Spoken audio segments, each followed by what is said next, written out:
Hey there, welcome back to my channel Road to Library where we learn English with fun. For those who are new to the channel, please go and subscribe to it and press the bell icon so that you can get the notification whenever I come online. So as you people are aware that a vocabulary week is going on, so today is the day 2 of our vocabulary series and today we will know about airport vocabulary. We will learn the words that are used at the airport, that are written at the airport.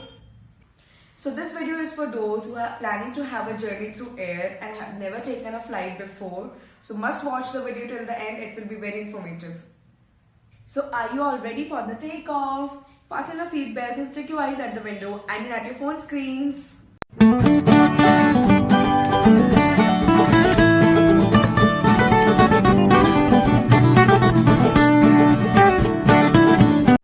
So the very first one is airline. It is a noun. It is the name of the company you fly with. जिस भी flight के आपने tickets book किए हैं उसका जो company name है that is the airline. The company that owns the airplane you are flying with is the airline. ठीक है, for example AirAsia, GoAir, IndiGo, SpiceJet, ये सब किसके एग्जाम्पल्स हैं? एयरलाइन के. It is the name of the company you are flying with. जिस भी flight में आप ट्रैवल कर रहे हो वो किसने ओन किया है? उस प्लेन को, उस एयरप्लेन को किस कंपनी ने ओन कर रखा है, उसका ओनर कौन है? That is the airline. उस कंपनी का नाम that is airline. Okay, now the next one is arrivals. It is also a noun. What do you mean by arrivals? When your plane arrives at the airport.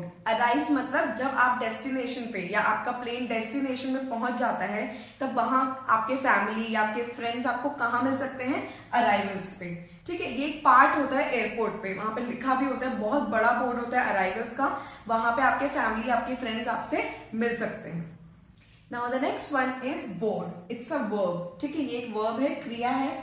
The meaning of board is to go onto a plane. Actual में आपका plane में बैठ जाना that is boarding. आपने plane को board कर लिया. For example अगर आप किसी को कॉल कर रहे हो या मैसेज कर रहे हो that I have boarded the plane. Okay, तो आप ये बोलना चाहते हो कि मैं प्लेन में बैठ चुका हूं या मैं प्लेन में बैठ चुकी हूं. I have boarded the plane. Now the next one is boarding pass. It is also known. Now what do you mean by boarding pass? It is given to you after you have checked your luggage. Checked your luggage मतलब जब आपने अपना सामान, अपना luggage flight में रखवा दिया हो. ठीक है, हम सारा सामान तो फ्लाइट में लेके नहीं जा सकते, कुछ एक स्मॉल हैंडबैग ले जा सकते हैं. तो जो आपका मेन लगेज है, जो हैवी वाला लगेज है, जो बड़े सूटकेसेस हैं, वो आपने फ्लाइट में रखवा दिया हो, उसके बाद में आपको एक बोर्डिंग पास दिया जाता है. उसमें आपका सीट नंबर होता है, गेट नंबर होता है कि आपकी फ्लाइट बोर्डिंग कहाँ से होगी, उसमें सारी डिटेल्स होती हैं. Now the next one is boarding time. What do you mean by boarding time? Boarding time is the time when you start entering the plane. जब आप प्लेन में एंटर करना स्टार्ट करते हो, the airline staff will check your boarding pass. उसके check करने के बाद वो सारी चीजें चेक करेंगे, उसके बाद ही आपको प्लेन में एंट्री मिलेगी. Now the next sixth one is check-in. Now what do you mean by check-in? It is the time when you notify the airline that you have arrived at the airport. आपको airlines को ये बताना पड़ेगा जिसमें भी आप travel करने वाले हो कि हम लोग एयरपोर्ट पे आ चुके हैं. ये कैसे होती है? इसके प्रॉपर बोर्ड्स लगे होते हैं चेक इन के. आपकी पर्टिकुलर जो एयरलाइन है वहां पे जाके आपको चेक इन करना पड़ता है. ठीक है, different different sections, different different blocks होते हैं अपनी अपनी एयरलाइंस के. ठीक है, वहां पे जाके आपको चेक इन करना पड़ता है, वहां पे जाके आपको बताना पड़ता है that you have arrived here and आपका सामान, जो भी आपका लगेज है, सूटकेसेस है, वो लोग वो ले लेते हैं and then they will give you a boarding pass जिसमें आपका seat number, everything, all the details will be there. And seventh one is conveyor belt. What do you mean by conveyor belt? It is the belt, it is the moving belt from where you can take your luggage. जब आपका plane arrive कर जाएगा आपके destination पे, airport पे आ जाएगा, तब वहां पे आपको कन्वेयर बेल्ट मिलेगी जो कंटिन्यूअसली मूव करती है. From there you can take your luggage. Now the next one is departures. What do you mean by departures? Departures वो एरिया होता है, ये एक वेटिंग एरिया होता है जहां से आप अपनी फ्लाइट बोर्ड करने वाले हो. ठीक है, इसका जो गेट नंबर होता है वो आपके बोर्डिंग पास में मेंशन्ड होता है. अकॉर्डिंग टू दैट आपको उस गेट पे जाके वहां पे बैठना पड़ता है. ठीक है, उस एरिया को हम डिपार्चर्स कहते हैं क्योंकि from there you will board your flight. Now the next term that we have with us is customs. Now understand this properly कि customs क्या होता है. First of all it's a noun. ठीक है, when you are traveling into some other country, आप किसी और country में जा रहे हो, आप अब्रॉड जा रहे हो, तब ये चीज यूज होती है. ठीक है, खुद की कंट्री में ट्रैवल करने में कोई कस्टम्स चेक नहीं होता है. ठीक है, जब आप किसी और कंट्री में जा रहे हो तब वहां पे when you arrive in that country you will meet a customs officer. वहां पे आपको एक कस्टम्स ऑफिसर मिलेगा who will check your luggage and who will ask you that have you anything to declare। Declare का मतलब है कि आपके पास कोई ऐसी चीज है जो उस कंट्री में फॉरबिडन है, यानी कि अलाउड नहीं है, तो आपको अगर आपके पास है तो you have to say yes we are having something to declare. अगर आपके पास ऐसा कुछ नहीं है जो उस कंट्री में अलाउड नहीं है तो you have to say no. If you are having all the normal things your clothes and all तो आप कह सकते हो नो। लेकिन अगर आपके पास कुछ ऐसा है जो वहां पे अलाउड नहीं है या किसी को हार्म कर सके, जो वहां फॉरबिडन है, तो आपको उसके लिए यस कहना पड़ता है and you need to show what is that thing. Okay, so that is customs. You have to meet a customs officer when you are going abroad in some other country outside your country. Now the next one is economy class. In these three topics we will discuss the three types of classes that the plane has: economy class, business class and first class. Starting with the economy class, it is the cheapest class. Okay, क्योंकि इसका rate बहुत cheap होता है, बहुत कम prices होते हैं इसके tickets की। Most of the people travel through economy class. ठीक है, ज्यादा से ज्यादा बहुत सारे लोग इससे ट्रैवल करते हैं। Next comes the business class. Now the business class is more expensive than the economy class. थोड़े से इसके रेट्स हायर होते हैं और ये जो फ्रंट एरिया होता है प्लेन का वहां पे ये लोकेटेड होती है। इसकी सर्विसेज ज्यादा बेटर होते हैं और नॉर्मली जो लोग बिजनेस के लिए ट्रैवल करना चाहते हैं या फिर थोड़े से हाई क्लास होते हैं वो लोग इसके अंदर ट्रैवल करते हैं। ये फ्रंट में होता है प्लेन के। Now the third one is the first class.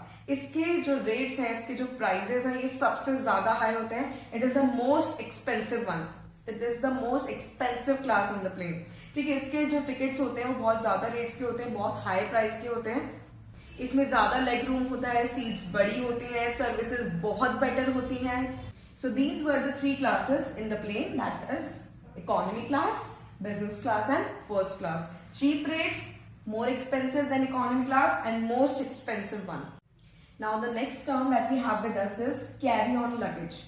Okay, ये कौन सा लगेज होता है? इसका वेट 8 kg या उससे कम होना चाहिए। ये एक स्मॉल हैंड बैग हो सकता है जो आप अपने साथ रखना चाहते हो। इसको आप अपने साथ फ्लाइट में ले जा सकते हो, बट इसका वेट 8 kg या उससे कम ही होना चाहिए। And it differs in different countries, her country में अलग हो सकता है। 7 kg भी होता है कभी कभी, कभी 8 kg भी होता है। Okay, next is on time. On time means that your flight is running on time, your flight is on time। या बोर्ड लगते हैं बहुत बड़े बड़े वहां पे एयरपोर्ट पे। अगर आपकी फ्लाइट डिलेड है और नेक्स्ट टर्म, तो वहां पे लिखा आ जाएगा, आपकी एयरलाइन का नाम आ जाएगा, उसका टाइम आ जाएगा और लिखा आ जाएगा दैट इट इज डिलेड, मतलब वो लेट है। और अगर वो ऑन टाइम है, उसमें कोई डिले नहीं है, उसी टाइम पे आ रही है जिस टाइम पे मेंशन था टिकट के अंदर, तो वो लिखा आ जाएगा that it is on time. Now next we are going to talk about the seats that are there in the plane. First is aisle seat. Now don't get confused. S इसमें silent है, इसको हम कैसे pronounce करेंगे? We'll say aisle and not aisle. ये aisle नहीं है, it is aisle.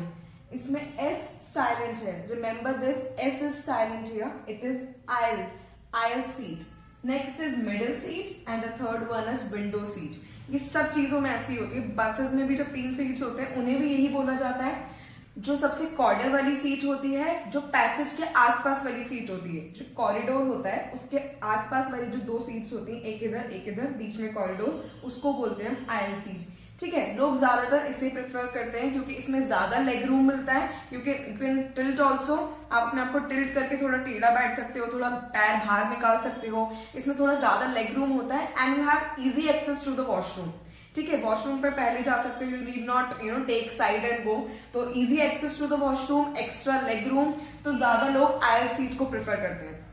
Middle seat, इसको ज्यादा लोग प्रेफर नहीं करते। ठीक है, इसलिए हमेशा लास्ट में बुक की जाती है क्योंकि इसमें बैठने वाले को ना विंडो का मजा मिल पा रहा है, ना बाहर का व्यू मिल पा रहा है, ना उसे इजी एक्सेस टू वॉशरूम मिल पा रहा है, तो people don't prefer this seat. बीच वाली सीट जो होती है वो होती है middle seat. Now the third one is window seat. ये नॉर्मली लोग दिन में इसको बुक करते हैं क्योंकि रात वाली में मजे नहीं आते, रात वाली में आपको व्यू नहीं मिलेगा। तो दिन में अगर आपकी फ्लाइट है it is in the day time, तो लोग इसको प्रेफर करते हैं। जो लोग स्पेशली जो फर्स्ट टाइम ट्रेवल कर रहे हैं उनको बाहर का व्यू बहुत अच्छा लगता है, क्लाउड्स देखने होते हैं, तो लोग इसको प्रेफर करते हैं। ठीक है, बहुत सारे लोगों को पसंद होती है विंडो सीट क्योंकि they want to have the view, and mostly उन लोगों को भी विंडो सीट पसंद होती है जिनको सोने का होता है कि हाँ चलो हम लोग थोड़ा टिल्ट होके we can easily sleep because you get the support of the outer covering, आपको सपोर्ट मिल जाता है सोने के लिए। So those type of people also book window seats. Now the next term is stopover or layover.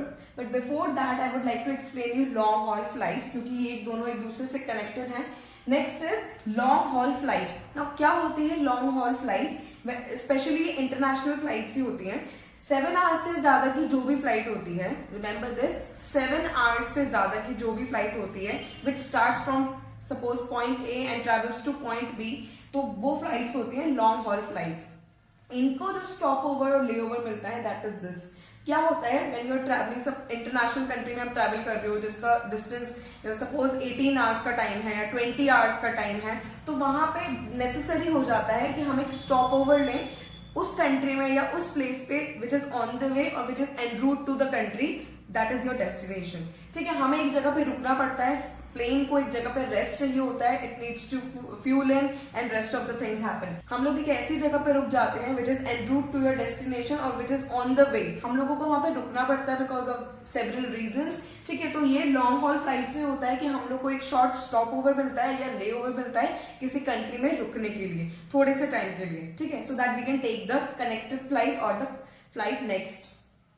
Next one is one way ticket. Now what do you mean by one way ticket? One way ticket specially airlines के लिए या airport के लिए कोई term नहीं है, ये normal term है, आप किसी और चीज में भी इसे यूज कर सकते हैं. वन वे टिकट का मतलब है कि आपने कहीं के लिए टिकट किया तो you are booking the ticket for that particular place only. आपने सिर्फ जाने का बुक किया है टिकट. ठीक है, you have not book the return ticket. वहां पे आप जाने वाले हो, that is the one way ticket. Suppose from here to there आपने वहां से यहाँ आने का टिकट बुक नहीं किया है, that means you have not book the return ticket. So this was our last term. So now we have landed successfully. I hope you had a safe flight. Coincidentally, this thing matches with the today's topic. Okay, so here I end up with today's video. I hope it was very informative for you. I hope कि अब next time जब भी आप airport जाएं या फिर आप travel कर रहे हो फर्स्ट टाइम प्लेन से, तो आपको इतनी ज्यादा प्रॉब्लम्स नहीं आएंगी जो वहाँ पे टर्म्स लिखी हुई है एयरपोर्ट पे उनको पढ़ने में या उन्हें समझने में. Thank you for watching the video and don't forget to subscribe to the channel. We'll meet in the next video with some fun and refreshing topic. Till then, take care. Bye bye.